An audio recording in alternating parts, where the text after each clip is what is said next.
What I didn't see at the time were books on Eid, and so the fact that I'd seen the Hanukkah books was actually my springboard to writing the Eid stories as well. So I think I was very fortunate to see that.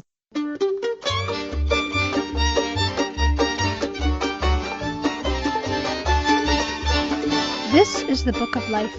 I'm Heidi Rabinowitz. Yaffa and Fatima, Shalom Salaam, is an unusual picture book because it depicts a friendship between a Jewish woman and a Muslim woman. That's exactly why it's the picture book we all need right now.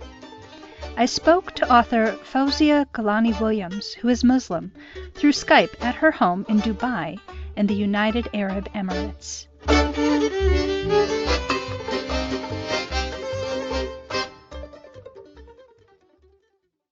Fawzia, please summarize the story of Yaffa and Fatima for us and tell us what inspired you to write this book. It's a story of two young ladies, Yaffa and Fatima. One is Jewish and the other is Muslim. They're friends and they're also neighbors. When they see each other, they like to shout out greetings of Shalom Salaam, peace. So both of these girls own a date grove. They love to share food with each other. One year there's very little rain, and so the date yield is quite poor, and as a result, food is not plentiful. So what happens is that Yaffa can't sleep at night, and she's really worried, does Fatima have enough to eat? At the same time, Fatima is worried and wonders, does Yaffa have enough to eat? In the middle of the night, what they do, they fill a basket with dates, and then they secretly leave the dates on each other's porch. Again, they do it the next night because they think, well, I have, so many dates left.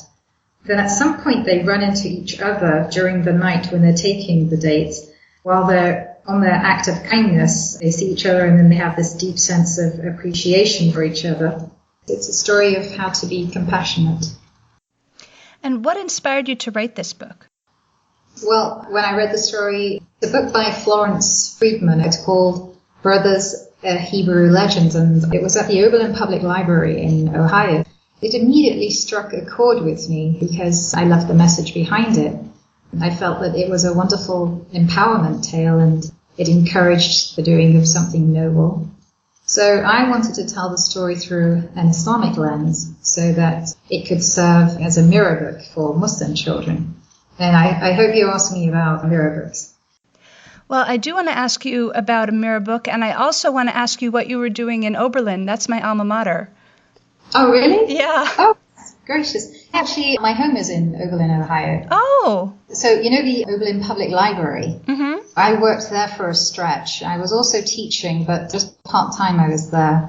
I go back twice a year. We always thought Oberlin was an oasis town. It just was such a wonderful, friendly place. Right, that's absolutely true. And very diverse. That describes it perfectly.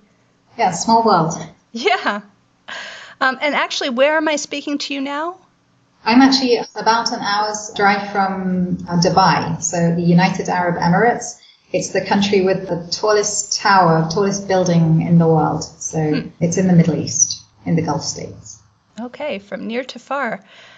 So what challenges did you face in bringing this book to life and in adapting it from the original folktale? Well, I suppose the most obvious one was that I changed it from a Judeo-centric tale to an Islamo-centric tale. And I replaced the male characters with female characters. I extended the boundary from kindness to your family to kindness to your neighbor, or to someone who is perceived to be different. My story focuses on the differences because it's partly Jewish and it's partly Muslim. So it focuses on the differences of Fatima and Yaffa and also on their similarities. What I retained from the original story was the concern that the characters had about their neighbor being hungry, and also the taking of the food secretly to the other's home, and the meeting when they see that they've both been doing the same kindness to each other. Now, you had mentioned that you hoped I would ask you about a mirror book, so go ahead and talk about that. Mirror books are very, very important because they reflect the child. It's encouraged that the child see themselves, their family, their food, their clothes, their home, And, because you're coming from an American perspective, that's usually how it is over there. They have mirror books because the publishers are there. It's very, very important that children have these type of mirror books that reflect them. The theory behind that is because it gives the child positive self-identity. And the converse of that are window books, and they're extremely important as well because they develop respect and understanding for other people's cultures and other places, other languages. So window books are actually very, very important in making the strange familiar. So when I first moved to Oberlin, I carried on that tradition of going to the library that my parents had initiated. And one of the things I noticed was that they had books on Hanukkah. And coming from England, I actually didn't really see any books on Hanukkah in the public libraries there. So to me, that was quite pivotal because I could see how through the books, the community was becoming familiar with a very special holiday. I noticed they did it for Chinese celebrations and they represented other cultures. But what I didn't see at the time were books on Eid. And so the fact that I'd seen the Hanukkah books was actually my springboard to writing the Eid stories as well. So I think I was very fortunate to see that. That's wonderful that was your inspiration. So Yaffa and Fatima have this beautiful cross-cultural friendship. And for many years, you've focused your writing on telling Islamic-centered stories. So in this case, why did you decide to branch out and include Judaism and Islam within the same story? Initially, I wasn't seeing any mirror books for my own students. And so as a teacher, I was filling a gap. And there was no reason for me to go beyond that because they were already getting the window books. And what they weren't getting was themselves in the book. And I can tell you a couple of interesting things that I did with some students over here. My children, they have beautiful dark black hair and olive skin of so many different shades. Some of them are mixed from African and some are European. So there's a wide range. I asked the girls to draw pictures of themselves because we were doing speech marks and I was going to use macaroni to do the speech marks and then put it up on the bulletin board. But when the girls drew pictures of themselves, except for two, one child who was special needs and the other child who was very high ability, both of those girls drew themselves authentically. But the rest of the children drew themselves with yellow hair and orange, red and brown hair.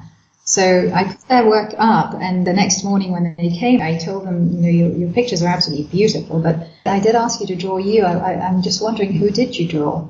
So the girls all sort of in unison said, we drew American girls. I just thought that was very, very interesting. And then a few years later, I asked them to draw a house. When they drew the house, it was a house like a box, and then you have the roof, the peak. I took them over to the panoramic window, and the houses here are huge and they're quite magnificent. So I asked them again, what kind of houses did you draw? And they said, we drew American houses. And this is why I focus on the mirror books first. And now that I feel that my children are getting enough of those, I just thought for an American, Canadian and British, maybe Australian, for everywhere where we have Muslims and it's a Western world, I think it's very important that people understand that we should be coexisting peacefully. I think there's a need for window books too. Being here in the United Arab Emirates, I see that it's an extremely peaceful society. Everybody is so different. I have people working with me from Canada, from America, South Africa, Australia, New Zealand, Ireland, England, Scotland. And it's quite wonderful how everybody gets on. So Yaffa and Fatima just represent that we need to find out about each other. There's a story that's associated with one of the pictures that are in the book. On one of the pictures, she drew Yaffa reading the Siddur. I sent a copy of the book to England to my family who are in England, they're Muslims. My nephew read it and he asked why Yaffa wasn't holding a yad. I was a little alarmed because I wasn't sure if this was incorrect. So I contacted my editor Joni at Carben, and Joni was quite impressed with Horace's observation and with British education for the fact that he knew that there had to be a yad. But she said that the yad is used for the Torah and not for a prayer book. So she said, just assure Haris that the illustration is correct. But I just thought it was nice that my Muslim nephew had that insight to know that you have to be respectful of people's practices. Yeah, I'm very impressed that he even knew what that was. Me too. The thing is, in England, they started teaching children world religions. So, we have Christian, Muslim, Sikh, Hindu, Judaism. We'll go and take the children to visit a synagogue. So everybody has some familiarity with the world faiths, and I think it's helpful to have these things in a pluralistic world. Yeah, absolutely.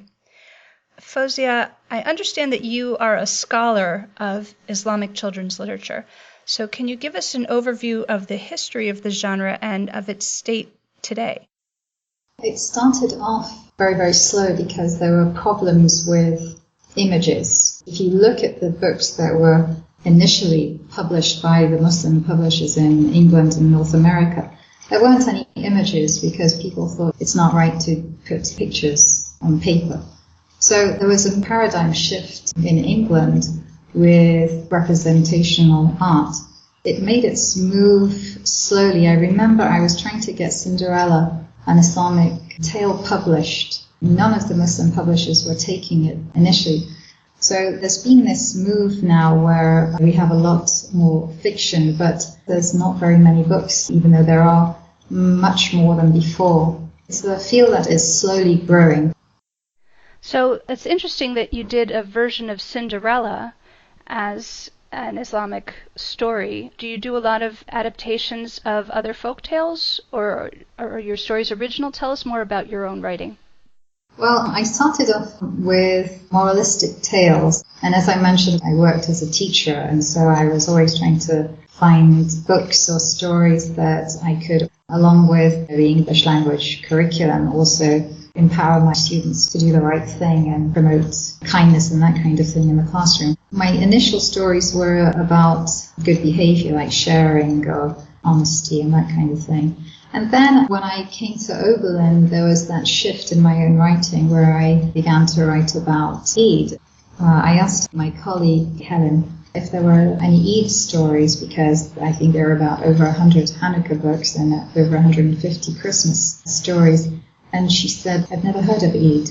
And I said, it's an Islamic celebration. And she said, oh, Ramadan. I said, no, Ramadan is a time where you try to improve your behaviors and get closer to God through fasting. She hadn't heard of Eid, and so that was my springboard to write. And most of my stories, actually, for quite a while were Eid stories. Then after that, I moved to fairy tales. I did the Cinderella story. I adapted Snow White and Sleeping Beauty. And then I did a few more other stories on Ramadan. Most of my stories are actually stories that are easy enough for my children who study English as a second language. So they're quite simplified and they resonate with their culture as well. For Jewish readers interested in learning more about Muslim culture, what sources or books do you recommend for kids or for adults? And feel free to include your own titles. Well, I would say there's a couple of websites which are quite nice. DiscoverIslam.com. I really like 1001inventions.com, so it's 1001inventions.com. They have a lot of exhibitions for that one that go to many different countries. Another one for children might be What's Islam All About by Yahya Emmerich. And Yahya Emmerich also did another one for older readers, Idiot's Guide to Islam, so I apologize for the title, but it's supposed to be quite a good book. Another one is Islam, Its Meaning and Message by Khurshid Ahmed. With my own books, there's one I did called The Shabby Sheep. That's for much younger children. When I was growing up in England, I remember it used to be very, very embarrassing when it was Eid. For that celebration, we would, just like the Americans do the turkey, we would do a sheep or a goat or something.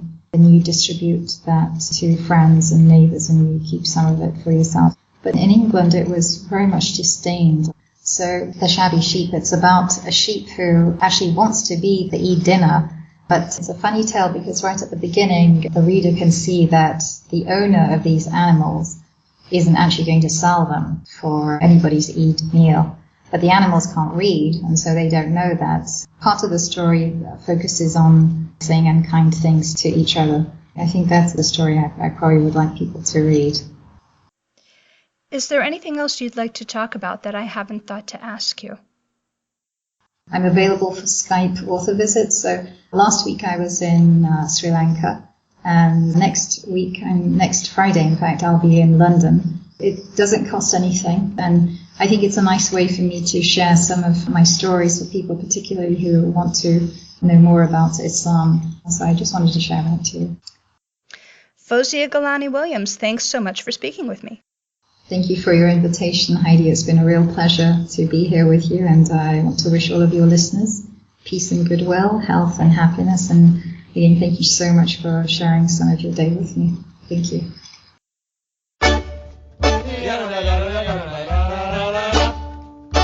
If you enjoy the Book of Life podcast, please become a patron at patreon.com/bookoflife.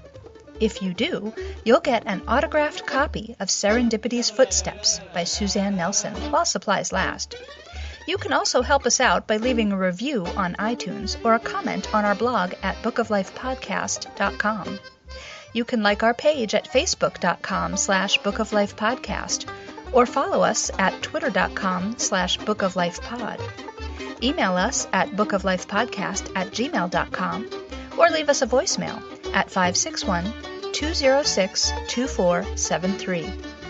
The Book of Life is a podcast service of the Feldman Library at Congregation B'nai Israel in Boca Raton, Florida at cbiboca.org and is supported in part by the Association of Jewish Libraries at jewishlibraries.org. Our background music is provided by the Freilach Makers Klezmer String Band. Thanks for listening and happy reading.